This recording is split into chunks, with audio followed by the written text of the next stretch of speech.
कुछ ऐसे स्टूडेंट्स हैं जो मुश्किल का शिकार हैं।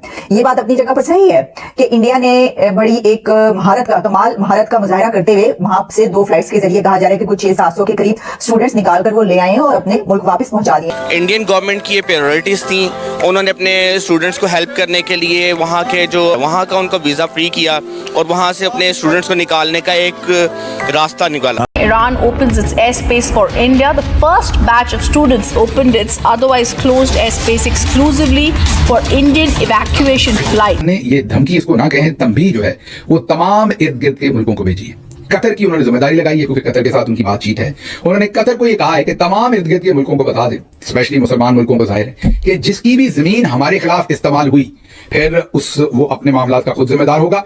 इंडिया आज $10 बिलियन ऑफर कर जो कि इंडिया के लिए पीनट्स भी नहीं है, पीनट्स भी नहीं है। आपके जितने जनरल्स हैं सारे कल आकर के मोदी जी को यहां सल्यूट मारेंगे। आपकी फौज बिकाऊ फौज है, जनरल्स करप्ट जनरल्स हैं।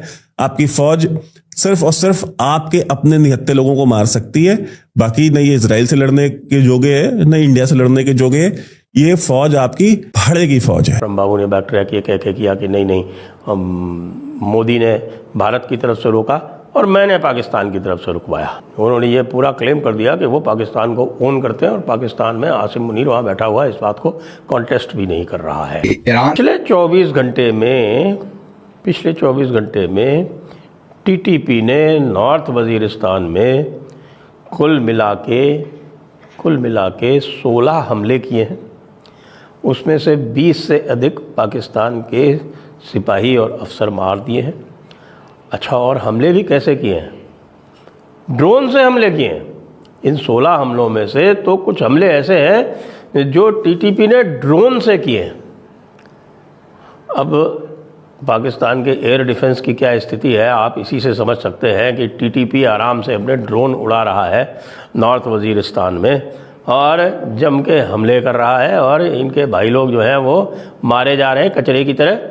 और दूसरी तरफ आसिम मुनीर मियाँ जो हैं वो बैठे हुए हैं कहाँ? अमेरिका में। अच्छा, दूसरा और जो फॉल आउट था वो भी आ गया है सामने।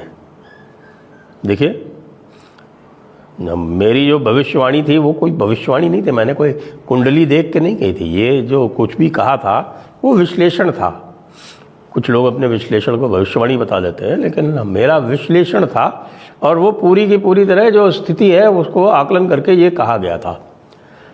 और आपको मैंने कुछ दिन पहले बताया था कि भाई जो चाइना, कुछ दिन पहले क्या, जो सवेरे वाला जो वीडियो था उसी में बताया था आपको कि भाई चाइना जो है वो भी नाराज़ हो गया है पाकिस्तान से, क्योंकि चाइना। हेलो दोस्तों, स्वागत है आपका हमारे चैनल न्यूज़ रजत में। दोस्तों, अभी तक हमारे चैनल को सब्सक्राइब नहीं किया है तो सब्सक्राइब अवश्य कर दें। दोस्तों, जिस तरह से ईरान ने अपने एयर स्पेस को ओपन किया है ओनली इंडिया के लिए, और वहाँ पर जो स्टूडेंट फंसे थे ईरान में, जो स्टूडेंट भारत के जो पढ़ने वाले छात्र थे वहाँ फंसे हुए थे, उनको एक स्पेस दे दिया है कि आप भारत वापस जा सकते हैं। जिस तरह से इजराइल और ईरान के बीच में युद्ध काफ़ी भयंकर छिड़ चुका है और यहाँ पर एटॉमिक मिसाइल तक की बातें चल रही हैं। तो इसी के साथ हम बढ़ते हैं रिएक्शन में, देखते हैं और हमें क्या क्या रिएक्शंस मिल रहे हैं। मिलते हैं आपको लास्ट में।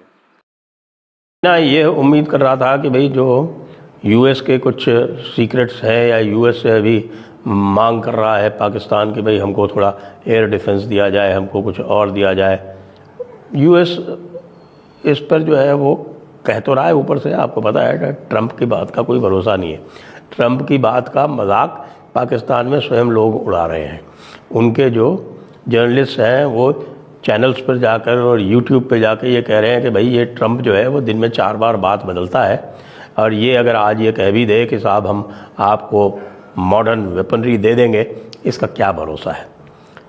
और मॉडर्न वेपनरी देने के चक्कर में ये हमारे ऊपर क्या कंडीशंस लगाएगा, हमारे कौन से टेररिस्ट को कहेगा कि हमको हैंडओवर कर दो, या कल को ये भी कह देगा कि साहब आप अपने टेररिस्ट को भारत को हैंडओवर कर दो। भी जो है वो तमाम इर्द गिर्द के मुल्कों को भेजी। कतर की उन्होंने जिम्मेदारी लगाई, कतर के साथ उनकी बातचीत है। उन्होंने कतर को ये कहा कि तमाम इर्द गिर्द के मुल्कों को बता दे, स्पेशली मुसलमान मुल्कों को जाहिर है कि जिसकी भी जमीन हमारे खिलाफ इस्तेमाल हुई फिर वो अपने मामला का खुद जिम्मेदार होगा। और अगर किसी ने अपनी जमीन जो है वो हमारे खिलाफ इस्तेमाल होने दी तो हम उसको भी निशाना बनाएंगे, हम समझेंगे कि हम उसके साथ भी हालत जंग हैं। अब आप इस बयान को देखें और महज एक दिन पहले हमारे फील्ड मार्शल साहब की मुलाकात देखें। उसके साथ साथ जो जर्नलिस्ट आउट है वो एतराज कर रहे हैं कि जो CNN न्यूज़ 18 का आर्टिकल है जो हमने कल आपसे शेयर किया था, जिसमें ये बेसिक भी मांगे गए हैं, जमीनी मामला भी मांगे गए हैं, सौंदर्य के मामला भी मांगे गए हैं, वो कह रहे हैं कि ये आप गलत खबर शाया कर रहे हैं, ऐसा कुछ नहीं मांगा गया। चलें, अगर ये गलत हुआ हुआ तो हम कर लेंगे 2-4-5 दिन ऐसा कुछ नजर आ जाएगा कि क्या मांगा क्या नहीं मांगा। हमने तो वो स्टोरी आपके सामने रखी जो इंटरनेशनल जरीदे, न्यूज़पेपर और टेलीविजन सेंटर्स आपके सामने रख रहे हैं। लेकिन ईरान की तरफ से एक दिन के बाद ही कतर के थ्रू ये मैसेज सबको भिजवाना कि जिसने भी हमारे खिलाफ अपनी जमीन इस्तेमाल करवाई उसके साथ हमारे जंग में होंगे, ये बहुत ही मानी खेज बात है। पाकिस्तान को भी इस पर बहुत संजीदगी के साथ सोचना चाहिए कि मामला किस तरफ जा रहे हैं। अगली खबर जो आपके सामने रखनी है वो ये है कि जो इस्राएली हमलों के बाद और फिर जो ईरान का बड़ा भरपूर जवाब भी है, दोनों के भरपूर एक दूसरे के ऊपर। उसके बाद ट्रंप के जो नुमाइंदा खुसूसी उनका नाम विटकॉफ है, मिस्टर विटकॉफ, उन्होंने ईरानी वज़ीर ख़ारजा अब्बास अरागची से मुतअद्दिद राब्ते किए हैं। विटकॉफ ने मुज़ाकरात और सफ़ारती हल की पेशकश की है। ईरानी वज़ीर ख़ारजा जो मिस्टर अरागची हैं उन्होंने आगे से इनकार कर दिया। भाड़े की फौज है आपकी कोई दीन की फौज नहीं, कोई इस्लाम की फौज नहीं है। आपका बम कोई इस्लामी बम नहीं है। अगर तुम्हारा बम इस्लामी बम है तो कब यूज होगा ये बताओ, कब यूज होगा? पूरे ईरान के अंदर घुस करके मार रहे हैं, कब यूज होगा वो? तो आपका बम भी कोई इस्लामिक बम नहीं है। वो बम का जो बटन है वो बटन अमेरिका के पास है, तुम्हारे पास नहीं है। ये जो इल्यूजन में थे आप, आपका इल्यूजन दूर कर रहा है आसिम मुनीर। ईरान वॉर में, अफगानिस्तान वॉर में किया मुशर्रफ ने, अब इस वॉर में ये दूर कर रहा है। बड़ी बड़ी कहानियां किससे आप छोड़ दें। आपकी फौज बिकाऊ फौज है, जनरल्स करप्ट जनरल्स हैं। आपकी फौज सिर्फ और सिर्फ आपके अपने निहत्ते लोगों को मार सकती है, बाकी नहीं ये इजराइल से लड़ने के जोगे है, न इंडिया से लड़ने के जोगे है। ये फौज आपकी भाड़े की फौज है। इंडिया आज $10 बिलियन ऑफर कर, जो कि इंडिया के लिए पीनट्स भी नहीं है, पीनट्स भी नहीं है। आपके जितने जनरल्स हैं सारे कल आकर के मोदी जी को यहां सैल्यूट मारेंगे लटियंस दिल्ली में, प्रधानमंत्री आवास पे आकर के। ये आपकी फौज की औकात है। तो बाकी हमारे जो भाई हैं, आप लोग हमें सपोर्ट जरूर कीजिए, चैनल आपकी सपोर्ट से चलता है। और एक जो डोनाल्ड ट्रंप की जो बात थी मैं वो क्लियर कर देता हूं। डोनाल्ड ट्रंप ने जो बोला कि भाई मोदी जी को बुला रहे थे कि भाई मोदी जी, और मोदी जी ने स्नब करके नहीं गए। पहली बार ऐसा हुआ कि भाई यूएस प्रेसिडेंट किसी को बुला रहा है और सामने वाले ने मना कर दिया कि मैं नहीं आ सकता। वो इसलिए क्योंकि वो चाहते थे कि एक तरफ मोदी जी को बिठाया जाए और सामने आसिम मुनीर को बिठाया जाए और वो बैठ के बीच में चौधरी की तरह चौधराहट करे। ये बात मोदी जी को पता थी। और आप आसिम मुनीर को मोदी जी के बराबर में बिठाएंगे, ये मोदी जी क्या इंडिया में, मतलब इंडिया का कोई भी इंसान इस चीज को एक्सेप्ट नहीं करेगा। और ये बात मोदी जी को पता थी, तो वो इसलिए मना कर दिया। दूसरी बात कि कहते हैं ट्रेड डील्स, हम बिजनेस डील, मैंने कल इसके बारे में ट्वीट भी किया था, आज फिर बता देता हूं।